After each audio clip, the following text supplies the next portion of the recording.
Praise the lord. ప్రభువైన యేసుక్రీస్తు నామమున ఈ కార్యక్రమమును వీక్షిస్తున్న మీ అందరికీ శుభములు తెలియజేస్తున్నాను. విజన్ క్యూటీ ఫెలోషిప్ వారి యేసుతో ఏకాంత సమయం ఈ క్వైట్ టైం కార్యక్రమానికి మిమ్మల్ని ప్రేమతో ఆహ్వానిస్తున్నాను. అనుదినము దేవుని వాక్యాన్ని ధ్యానించడానికి, ఆత్మీయంగా బలపడటానికి దేవుడు మనకు అనుగ్రహిస్తున్నటువంటి సమయాన్ని బట్టి, ఈ అనుదిన ధ్యానాలను బట్టి దేవునికి వందనాలు తెలియజేస్తున్నాను. ప్రత్యేకంగా ఈ యొక్క ఆదివారం మనందరం కూడా దేవుని సన్నిధిలో సంగమంగా కూడి దేవుణ్ణి ఆరాధించడానికి దేవుడు మనకు అనుగ్రహించినటువంటి ఈ యొక్క శుభదినాన్ని బట్టి దేవునికి కృతజ్ఞతలు తెలియజేస్తున్నాను. నిన్నటి వరకు మనం నెహెమ్యా గ్రంథ ధ్యానాలు విన్నాం. ఈ రోజు నుండి కీర్తన గ్రంథం నుండి మనం ధ్యానాలు విననున్నాం. ఈరోజు మన ధ్యానం నిమిత్తమై ఏర్పాటు చేయడం లేఖన భాగము 137వ కీర్తన. ముందుగా ఈ కీర్తనలో మనము మొదటి 6 వచనాలు చదువుకుందాం. బబులోను నదుల యొద్ద కూర్చుని ఉన్నప్పుడు మనం సియోనును జ్ఞాపకం చేసుకుని ఏడ్చుచుంటిమి. వాటి మధ్యనున్న నిరవంజ చెట్లకు మన సితారాలు తగిలించితిమి. అచ్చట మనలను చెరగొన్న వారు ఒక కీర్తన పాడుడి అనిరి. మనలను బాధించిన వారు సియోను కీర్తనలో ఒక దానిని మాకు వినిపించుడి అని మన వలన ఉల్లాసము కోరిరి. అన్యుల దేశంలో యెహోవా కీర్తనలు మనం ఎట్లు పాడుదము? యెరూషలేమా, నేను నిన్ను మరచిన ఎడల నా కుడి చెయ్యి తన నేర్పు మరచునుగాక.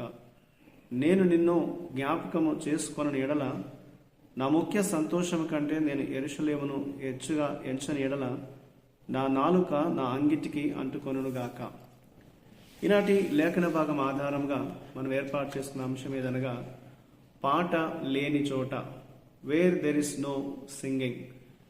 నేటి వాక్య భాగం యొక్క సారాంశాన్ని మనం గమనించినట్లయితే, కీర్తనకారుడు బబులోను చెరను గుర్తు చేసుకుంటున్నాడు. యూదా ప్రజలు బబులోను నదుల దగ్గర కూర్చొని యెరూషలేము కొరకు ఆశతో ఎదురు చూస్తూ ఏడ్చినప్పుడు వారిని బంధించిన బబులోనీయులు వారిని ఎగతాళి చేస్తూ వినోదం కోసం యెరూషలేము ఆలయంలో వారు పాడే పాటలు పాడమని వారిని కోరి ఉన్నారు. వారి దుఃఖానికి చలించిపోయిన కీర్తనకారుడు తన వీణెను ఒక చెట్టుకు వేలాడదీసి వాయించడం మానేశాడు. అతను యెరూషలేమును ఎప్పటికీ మర్చిపోనని, బబులోనుకు అనుకూలంగా ఉండనని ప్రతిజ్ఞ చేశాడు. యెరూషలేము పతనాన్ని చూసి సంతోషించినటువంటి ఏదోము యొక్క దుష్ట పనులను గుర్తుంచుకోవాలని దేవుణ్ణి వేడుకున్నాడు. బబులోను యొక్క దేవుని న్యాయమైన తీర్పు కొరకు అతడు ప్రార్థించినట్లుగా ఈ లేఖనం తెలియజేస్తుంది. ఈ భాగమందు దేవుడు ఏమై ఉన్నాడు అని మనం గమనిస్తే 7 నుండి 9 వచనాల్లో అణిచివేతకు గురైన వారి మొరను దేవుడు ఆలకిస్తాడు. వారు తమంతట తాముగా ప్రతీకారం తీర్చుకోవడానికి ఆయన అనుమతించకపోయినా వారి బాధను, వారి కోపాన్ని ఆయన అర్థం చేసుకున్నాడు. వారి భావోద్వేగాలను బైబిల్లో నమోదు చేయడానికి అనుమతించినట్లుగా లేఖనాలు మనం చూస్తాం. కాబట్టి అన్యాయంగా బాధపడే వారికి ఉపశమనం కలిగించేది దేవుడే అని దీన్ని బట్టి మనకు అర్థమవుతుంది. చివరికి నీతిని స్థాపించేది కూడా ఆయనే. కాబట్టి మన అనుదిన జీవితంలో మనం ఏదైనా అన్యాయానికి గురైనట్లు అనిపిస్తే దేవుడు తప్పకుండా మన పట్ల ఆయన న్యాయం చేస్తాడు అని, ఆయన కృప మనకు అందించి ఆయన నీతిని స్థాపిస్తాడనే విషయాన్ని మనం మరవకూడదని ఈ లేఖనం మనకు గుర్తు చేస్తుంది. ఇందులో మనం నేర్చుకునే పాఠాన్ని మనం గమనించినట్లయితే మొదటి 6 వచనాల్లో లోకము దేవుణ్ణి ఎగతాళి చేసి మన విశ్వాసాన్ని పరీక్షించిన ఆయనపై మరియు ఆయన రాజ్యంపై మనకున్నటువంటి ఆశను మనం ఎప్పటికి కూడా వదులుకోకూడదు. దేవుని యందు మనం సంపూర్ణమైన విశ్వాసం కలిగి జీవించాలి. ఇంకా మన నిరీక్షను మనం పెంచుకోవాలనేది దేవుడు మనకు జ్ఞాపకం చేస్తున్నాడు. ఇప్పుడున్న పరిస్థితులు మనకు దిగులుగా కనిపిస్తున్నాయంటే దేవుడు మనల్ని మర్చిపోయాడని కాదు, లేక దేవుడు పట్టించుకోవట్లేదు, విఫలమయ్యాడని కాదు. నేటి ప్రపంచంలో దేవుని వాక్యం నుండి వైదొలగాలని మనల్ని శోధించే పరిస్థితులు బబులోను లాంటివి ఎన్నో మన జీవితాల్లో ఉన్నాయి.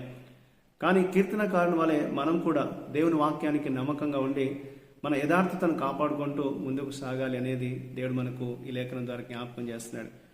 ఎటువంటి విపత్కర పరిస్థితులు గుండా మనం వెళ్తున్నప్పటికీ మన జీవితాన్ని గురించినటువంటి శ్రద్ధ దేవుడు తప్పకుండా ఆయన కలిగి ఉంటాడనే విషయాన్ని మరవకూడదు.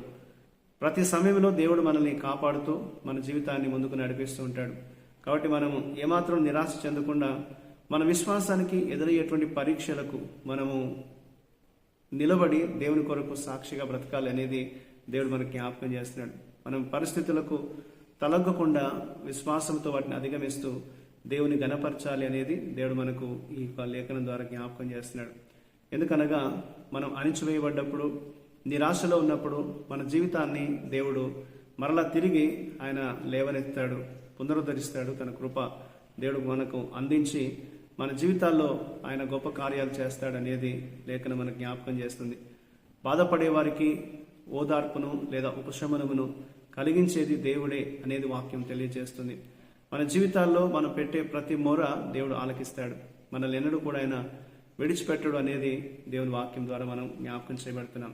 కాబట్టి ఒకవేళ ఈ రోజున మనం ఏదైనా గడ్డు పరిస్థితి గుండా వెళ్తున్నట్లయితే ప్రభు కృపను జ్ఞాపకం చేసుకుంటూ దేవుడు మనల్ని తిరిగి ఆయన స్థాపిస్తాడని, తిరిగి మనకు సహాయాన్ని అందిస్తాడనే విషయాన్ని మనం గుర్తుంచుకొని ప్రభును ప్రార్థిస్తూ మన విశ్వాస యాత్రలో మనం ముందుకు సాగాలి అనేది దేవుడు మనకు ఈ వాక్యాన్ని బట్టి గుర్తు చేస్తున్నాడు. ఆ రీతిగా అనుదిన జీవితంలో మనం సంపూర్తిగా దేవునిపై ఆధారపడి పరిస్థితులను బట్టి భయపడకుండా, కృంగిపోకుండా దేవుని ప్రార్థిస్తూ ముందుకు సాగే కృప దేవుడు మనకు అనుగ్రహించినట్లు ఆయన సహాయాన్ని కోరుతూ మనం ప్రార్థన చేద్దాం. మా ప్రియమైన పరలోకపు దేవ, మీకు వందనాలు చెల్లిస్తున్నాను. ఈరోజు మేమందరం కూడా మీ రాజ్యంలో మా నిరీక్షణను కొనసాగించడానికి సహాయం చేయండి. మా నిరీక్షణలో మేము కొనసాగుతున్నప్పుడు ఇంకా విశ్వాసంతో జీవించడానికి, సంపూర్తిగా నీ పైన ఆధారపడడానికి మాకు సహాయం చేయమని, మీ చిత్తాన్ని బట్టి మమ్మల్ని నడిపించమని యేసుక్రీస్తు నామమున ప్రార్థిస్తున్నాను తండ్రి, ఆమేన్. ప్రియులారా, మీరు సమయం తీసుకొని యొక్క వాక్య ధ్యానాన్ని విన్నందుకు మీకు ప్రత్యేకమైన వందనాలు తెలియజేస్తున్నాను. ప్రతిరోజు మీకు అందించబడుతున్న ఈ అనుదిన ధ్యానాలు మీకు దీవెనకరంగా ఉన్నట్లయితే మీ యొక్క అనుభవాలను మాతో పంచుకోవాలని కోరుతున్నాను. ప్రభు కృప మనందరికీ ఎల్లప్పుడూ తోడై ఉండి కాపాడుగాక. ఆమేన్.